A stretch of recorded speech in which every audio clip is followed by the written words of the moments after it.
The top general in Iraq said on CBS's Face the Nation today that it's still far too soon to declare mission accomplished in Iraq.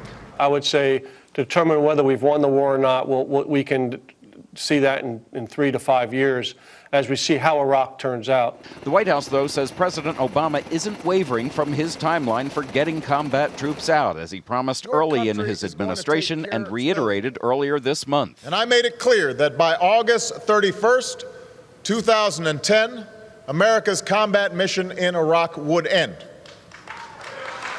The final 6,000 U.S. combat troops are now making preparations to leave Iraq in the coming days. White House officials said today the president will deliver a major address on Iraq to coincide with their departure, shortly after he returns from his Martha's Vineyard vacation.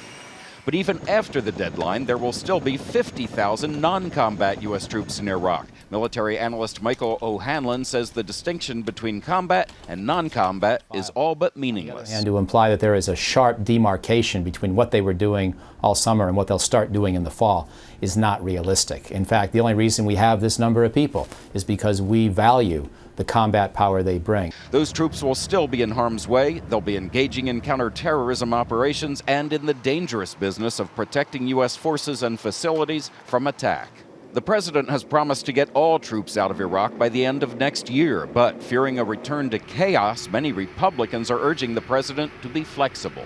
I hope we will have an enduring relationship of having some military presence in Iraq. I think that would be smart not to let things unwind over the next 3 or 5 years. Today, General Odierno said that if the Iraqis ask the U.S. to keep troops in Iraq beyond 2011, they would have to consider it. But the final decision would be up to the president, and at this point, he's sticking to his timeline. All troops out of Iraq by the end of next year. Russ? Chip Reid on Martha's Vineyard. Thank you.